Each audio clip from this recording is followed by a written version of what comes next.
ইশরাক হোসেনকে মেয়রের দায়িত্ব বুঝিয়ে দেওয়ার দাবিতে আজকেও কিন্তু নগর ভবনের ঠিক সামনে অবস্থান কর্মসূচি পালন করছেন ঢাকাবাসী। এবং আপনি যেমনটি জানেন যে গত কয়েকদিন ধরেই কিন্তু নগর ভবনের ঠিক সামনে এভাবে অবস্থান করে আসছেন ইশরাকের সমর্থকরা। এবং আজ গতকাল আমরা যেমনটি দেখেছিলাম যে নগর ভবনের সবগুলো ফটোকে কিন্তু তালা ঝুলিয়ে দেওয়া হয়েছে এবং আজকেও কিন্তু ঠিক সেইভাবেই ঢাকা দক্ষিণ সিটি কর্পোরেশনের যেই প্রধান কার্যালয়ের নগর ভবন, সেই নগর ভবনের সব ফটকে তালা ঝুলিয়ে দিয়েছেন ইশরাকের সমর্থকরা। এবং এতে করে নগর ভবনের সেবা সংক্রান্ত সকল কার্যক্রম কিন্তু বন্ধ হয়ে গেছে। এবং আপনারা জানেন যে গতকাল শনিবার ঠিক সকাল 9টার দিকে কিন্তু নগর ভবনের সব ফটকে তালা ঝুলিয়ে দেওয়া হয় এবং সেটি কিন্তু আমরা জানতে পেরেছিলাম গণমাধ্যম সূত্রে। এবং আজকেও কিন্তু সেই তালা ঝুলিয়ে রাখা হয়েছে এবং বিক্ষোভকারীদের সঙ্গে আমরা কথা বলেছি। তারা মূলত ইশরাক হোসেনকে মেয়র পদে দেখতে চান এবং সেই মেয়র পদে বসানো যতদিন না পর্যন্ত ইশরাক হোসেনকে মেয়র পদে শপথ বাক্য পাঠ করানো হবে ততদিন পর্যন্ত মূলত তারা তাদের এই বিক্ষোভ চালিয়ে যাবেন। এবং আমরা কয়েকজনের সঙ্গে কথা বলছি, তারা আমাদেরকে আরও জানিয়েছেন যে তারা নগর ভবনে মোট 65টি তালা লাগিয়ে রেখেছেন এবং সেই তালা মূলত তারা নিজেরাই লাগিয়েছেন এমন কথা কিন্তু আমরা শুনেছিলাম। এবং বিক্ষোভ কর্মসূচি থেকে ইশরাক হোসেনের সমর্থকরা স্থানীয় সরকার পল্লী উন্নয়নের সমবায় এবং যুব ক্রীড়া মন্ত্রণালয়ের উপদেষ্টা আসিফ মাহমুদ সজীব ভূঁইয়া ও তার সচিব রেজাউল মাকসুদ জাহিদিকে নগর ভবনে অবাঞ্ছিত ঘোষণা করেন এবং পাশাপাশি তাদের যেখানে পাওয়া যায় সেখানে প্রতিহত করা হবে এমন হুঁশিয়ারিও কিন্তু দিয়েছেন। এবং কর্পোরেশনের কর্মকর্তা কর্মচারীরা কার্যত অঘোষিত যে ছুটি সেটি পালন করছে এবং তাদের কেউ কেউ নগর ভবনে ঢুকতে পারছেন না। এবং নগর ভবনের স্থানীয় সরকার বিভাগেও কিন্তু অফিস রয়েছে, এখানে কিন্তু স্থানীয় সরকার পল্লী উন্নয়ন ও সমবায় উপদেষ্টা আসিফ মাহমুদ সজীব ভূঁইয়া তিনি কিন্তু অফিস করেন এবং তার সেই অফিসেও কিন্তু সব ধরনের কার্যক্রম কিন্তু বন্ধ হয়ে আছে, কারণ তার অফিসেও কিন্তু তালা ঝুলিয়ে দেওয়া হয়েছে। এবং পূর্ব যেই ঘোষণা অনুযায়ী মূলত আজ কিন্তু ঠিক সকাল 9টা থেকে কিন্তু ঢাকাবাসী তারা কিন্তু নগর ভবনের ঠিক সামনে কিন্তু অবস্থান নিয়েছেন এবং আমরা কিন্তু দেখছি এখনও কিন্তু ছোট ছোট বিভিন্ন মিছিল, ছোট বড় বিভিন্ন মিছিল কিন্তু এখন এই নগর ভবনের সামনে আসছে এবং এটি মূলত 5টা পর্যন্ত চলবে আমরা যেমনটি জানতে পেরেছি। এবং গতকাল ইশরাক হোসেন তিনি কিন্তু সংবাদ সম্মেলন করেছেন এবং তিনি তার সংবাদ সম্মেলনের মাধ্যমে তিনি কিন্তু তার যে অবস্থান সেটি তিনি জানান দিয়েছেন এবং তিনি বলেছেন যে আসলে শুধুমাত্র বিএনপির রাজনীতি করার কারণে আসলে তাকে শপথ বাক্য পাঠ করানো হচ্ছে না এমন কথাও কিন্তু তিনি বলেছেন। এবং তিনি আরও বলেছেন যে তিনি শপথ নেওয়ার জন্য প্রস্তুত এবং ঢাকাবাসী যারা আন্দোলন করছে তাদের সঙ্গে আসলে তার কোনো যোগসযোগ নেই। তিনি আসলে আন্দোলন বন্ধ করে দিয়ে তাদের যে রাজনৈতিক অধিকার সেটি তিনি বন্ধ করতে পারেন না এমন কথাও কিন্তু তিনি বলেছেন। তবে যে বিষয়টি জানাতে হয় যে গতকাল কিন্তু সচিবালয় অভিমুখে যাত্রা করেছিল ঢাকাবাসী এবং সচিবালয়ে গিয়ে সেখানে আসলে পুলিশ র্যাবের বাধার সম্মুখীন হয়ে তারা মূলত সেখান থেকে ফিরে আসে এবং আদালতের রায়ের প্রেক্ষিতে ইশরাক হোসেনকে কিন্তু ঢাকা সিটি কর্পোরেশনের মেয়র ঘোষণা করে গত 27 এপ্রিল গেজেট প্রকাশ করে নির্বাচন কমিশন। এবং এর 18 দিন পর বৃহস্পতিবার ঢাকা দক্ষিণ সিটি কর্পোরেশনে 2020 সালের মেয়র নির্বাচনে বিএনপি প্রার্থী ইশরাক হোসেনের যেই দায়েরকৃত নির্বাচনী মামলার রায় ও নির্বাচন কমিশনের আপিলের রায়ের না করার বিষয়ে কিন্তু কোনো ধরনের আইনি দুর্বলতা আছে কিনা সে বিষয়ে আইন ও বিচার বিভাগকে চিঠি দিয়েছিল স্থানীয় সরকার এবং স্থানীয় সরকার বিভাগের যুগ্ম সচিব মাহবুবা আইন স্বাক্ষরিত আসলে মতামতের যে চিঠিটি সেটি কিন্তু প্রেরণ করা হয়েছিল সচিব বরাবর, অর্থাৎ আইন ও বিচার বিভাগের সচিব বরাবর কিন্তু প্রেরণ করা হয়েছিল। এবং এরপর থেকেই কিন্তু আসলে ইশরাক হোসেনের যে মেয়র পদে যে শপথ নেওয়া সেই শপথ নেওয়াকে ঘিরে কিন্তু নানা জল্পনা কল্পনা সৃষ্টি হয় এবং যার ফলে কিন্তু ইশরাক হোসেন তিনি কিন্তু এখনও কিন্তু মেয়র পদে তিনি কিন্তু এখনও শপথ নিতে পারেননি এবং তার শপথ নেওয়ার দাবিতেই কিন্তু নগর ভবনের ঠিক সামনে অবস্থান নিয়েছেন বিক্ষোভকারীরা এবং ঢাকাবাসীর ব্যানারে কিন্তু এখানে ইশরাকের সমর্থকরা তারা কিন্তু অবস্থান নিয়েছেন এবং তারা তাদের জায়গা থেকে তারা তাদের দাবির কথা বলছেন যে যতক্ষণ না পর্যন্ত আসলে ইশরাক হোসেনকে মেয়র পদে বসানো হবে, যতক্ষণ না পর্যন্ত তাকে শপথ বাক্য পাঠ করানো হবে ততদিন পর্যন্ত তারা তাদের যেই বিক্ষোভ কর্মসূচি সেটি তারা পালন করে যাবেন।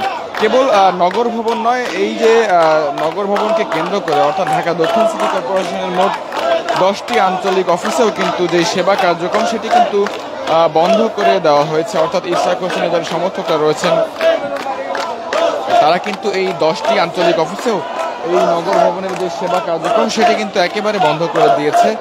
এবং একটি অঞ্চলের যে একজন আমরা নির্বাহী যে প্রকৌশল তার সঙ্গে আমরা কথা বলার চেষ্টা করছিলাম এবং তিনি আসলে নাম প্রকাশ না করার শর্তে তিনি জানিয়েছেন যে কার্যালয়গুলোতে আসলে বিক্ষোভ করেছেন আন্দোলনকারীরা এবং তারা সেখানে কোনো কর্মকর্তা ও কর্মচারীকে আসলে প্রবেশ করতে দেননি।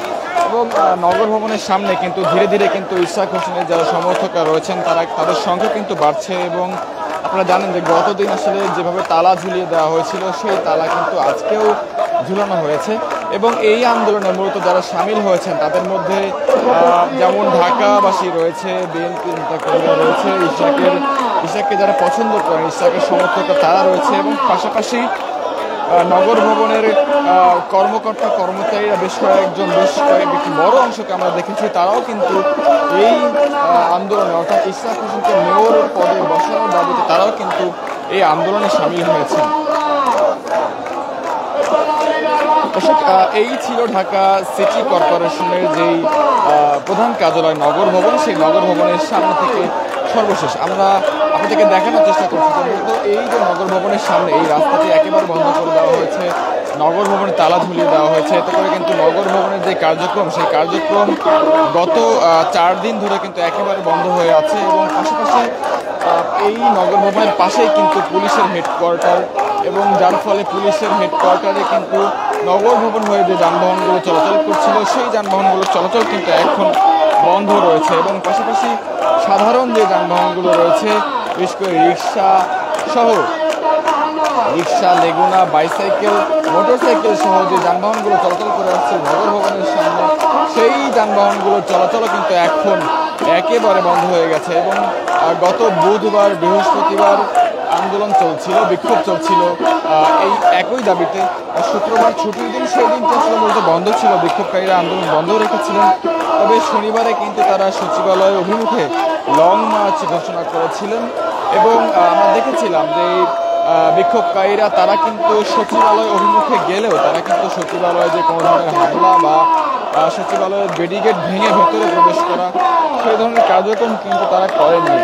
মূলত সচিবালয়ের সামনে গিয়ে তারা একটু ঘুরে ফিরে তারা কিন্তু পুরো সচিবালয় ঘুরে প্রদক্ষিণ করে তারা কিন্তু আবার যেখানে আন্দোলন করছিলেন অর্থাৎ নগর ভবনের ঠিক সামনে আবার কিন্তু তারা এই নগর ভবনের সামনে এসে অবস্থান নেন। অর্থাৎ ঠিক 9টা থেকে 11টা পর্যন্ত নগর ভবনের সামনে অবস্থান করার পর তারা ঠিক 11টার সময় সচিবালয় অভিমুখে পদযাত্রা শুরু করেন। এবং পরবর্তীতে আধা ঘন্টা অর্থাৎ আমরা দেখেছিলাম ঠিক 30 মিনিট তাদের যে লং মার্চ কর্মসূচি সেটি তারা সচিবালয় অভিমুখে পালন করেন। পরবর্তীতে আবারও কিন্তু তারা নগর ভবনের সামনে এসে অবস্থান নেন।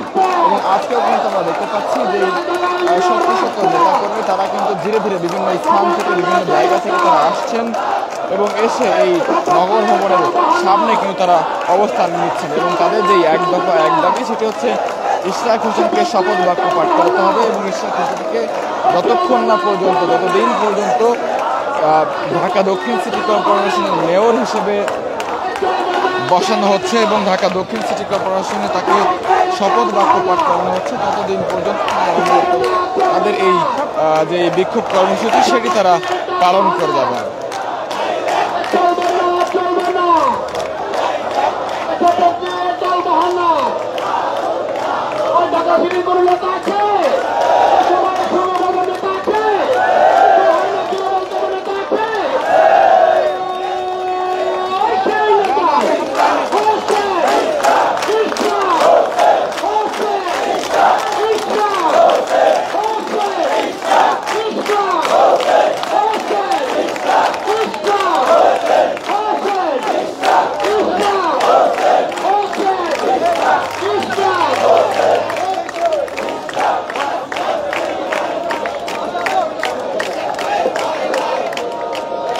শপথ চাই, ইশরাক ভাইয়ের শপথ চাই, শপথ চাই, ইশরাক ভাইয়ের শপথ চাই, শপথ চাই।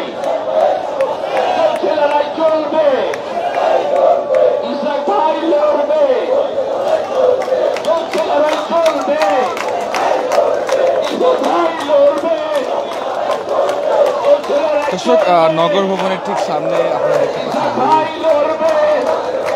ইশরাক হোসেনকে মেয়র পদে শপথ নেওয়ার দাবিতে কিন্তু গত 4 দিন ধরেই বিক্ষোভ কর্মসূচি পালন করছেন ঢাকাবাসী এবং ঢাকাবাসীর ব্যানারে ইশরাক সমর্থকরা, এবং তারা তাদের যেই দাবির কথা বলতে সেটা হচ্ছে ইশরাক হোসেনকে যত দ্রুত সম্ভব তাকে মেয়র পদে, ঢাকা দক্ষিণ সিটি কর্পোরেশনের মেয়র পদে তাকে শপথ বাক্য পাঠ করাতে হবে, এবং যতদিন না পর্যন্ত তাকে এই পদে শপথ বাক্য পাঠ করানো হচ্ছে ততদিন পর্যন্ত এই বিক্ষোভ কর্মসূচি তারা পালন করবেন। এবং পাশাপাশি যদি একটু জানিয়ে রাখি যে ইতিমধ্যে কিন্তু নগর ভবনে যতগুলো ফটক রয়েছে সবগুলো ফটকে কিন্তু তালা ঝুলিয়ে দিয়েছেন ইশরাক সমর্থকরা, এবং যার ফলে নগর ভবনের যেই যতগুলো সেবা রয়েছে সেই সেবাগুলো কিন্তু একেবারে বন্ধ হয়ে গেছে। এবং পাশাপাশি এই অফিসেও কিন্তু আসিফ মাহমুদ সজীব ভূঁইয়ার একটি অফিস রয়েছে, এবং সেই অফিসের সব ধরনের কার্যক্রমও কিন্তু এখন একেবারে বন্ধ রয়েছে।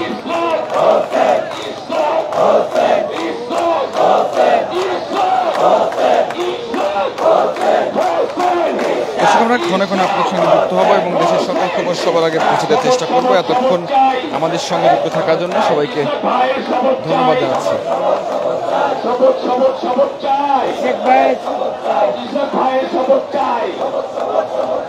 আসিফের চামড়া আসিফের চামড়া আসিফের চামড়া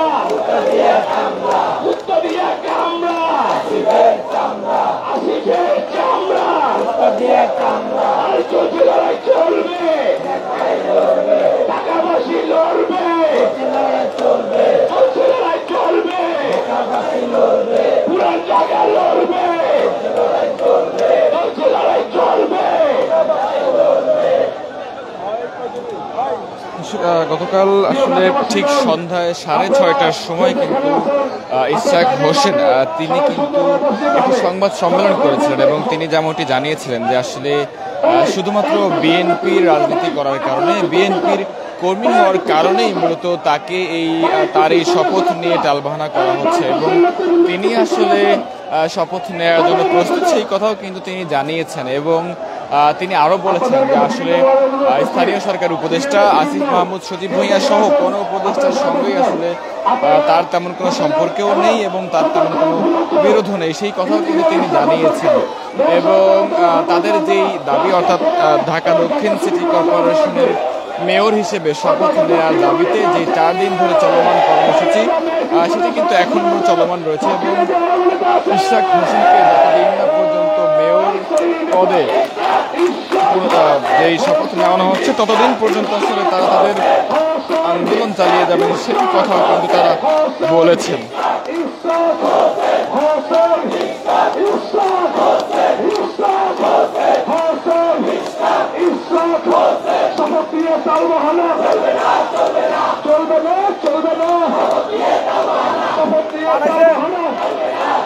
এই ছিল ঢাকা দক্ষিণ সিটি কর্পোরেশনের প্রধান কার্যালয় নগর ভবন থেকে সর্বশেষ ডেলিসানের সঙ্গে আপনাদের সাথে যুক্ত ছিলাম আমি জায়েদ হোসেন মিশু। আমরা ক্ষণে ক্ষণে আপনাদের সঙ্গে যুক্ত হব এবং দেশের সকল খবর সবার আগে পৌঁছে দেওয়ার চেষ্টা করব। ততক্ষণ আমাদের সঙ্গে যুক্ত থাকার জন্য সবাইকে ধন্যবাদ জানাচ্ছি। For more updates, follow us on Facebook, subscribe our YouTube channel, get the latest update on www.daily-sun.com.